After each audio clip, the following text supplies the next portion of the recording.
ഇറക്കുമതി തീരുവ ഏർപ്പെടുത്താനുള്ള ട്രംപിന്റെ നീക്കം മുൻകൂട്ടി കണ്ട് പ്രതിരോധ നടപടികൾ തയ്യാറാക്കി യൂറോപ്യൻ യൂണിയൻ. അധിക താരിഫ് തീരുമാനത്തിൽ അമേരിക്കയ്ക്കെതിരെ ചൈന ലോക വ്യാപാര സംഘടനയെ സമീപിക്കും. Donald Trump Chinese president Xi ജിൻപിങ്ങുമായി ഉടൻ ചർച്ച നടത്തുമെന്ന് വൈറ്റ് ഹൌസ് അറിയിച്ചു.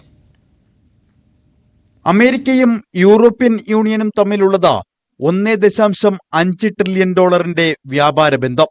അയൽ രാജ്യങ്ങൾക്കും ചൈനയ്ക്കും പിന്നാലെ യൂറോപ്യൻ യൂണിയനും അധിക തീരുവ ചുമത്തുമെന്ന് ഡൊണാൾഡ് ട്രംപ് നേരത്തെ പ്രഖ്യാപിച്ചിരുന്നു.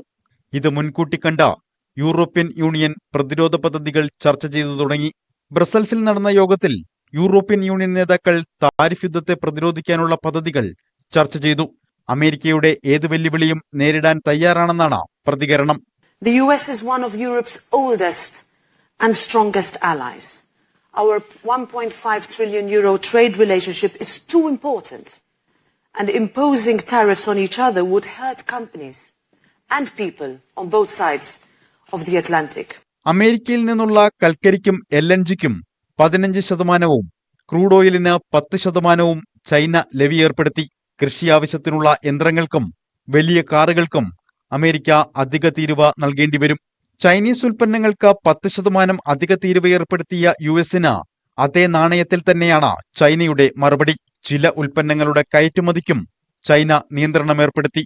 ചൈനയുടെ പുതിയ തീരുമാനം തിങ്കളാഴ്ച നിലവിൽ വരും. അധിക നികുതി പ്രഖ്യാപിച്ചതിന് പിന്നാലെ US president Donald Trump Chinese president Xi ജിൻപിങ്ങുമായി ചർച്ച നടത്തുമെന്ന് വൈറ്റ് ഹൌസ് സ്ഥിരീകരിച്ചു. He is not going to allow China to continue to source and distribute deadly fentanyl into our country. That was the reason for this tariff. It was a retaliatory tariff on China for the last 4 years of their unprecedented distribution of fentanyl into our nation's borders. So when that call happens, we will provide a readout like we always do. അമേരിക്കയ്ക്കെതിരെ പരാതിയുമായി ലോക വ്യാപാര സംഘടനയെ China സമീപിക്കും.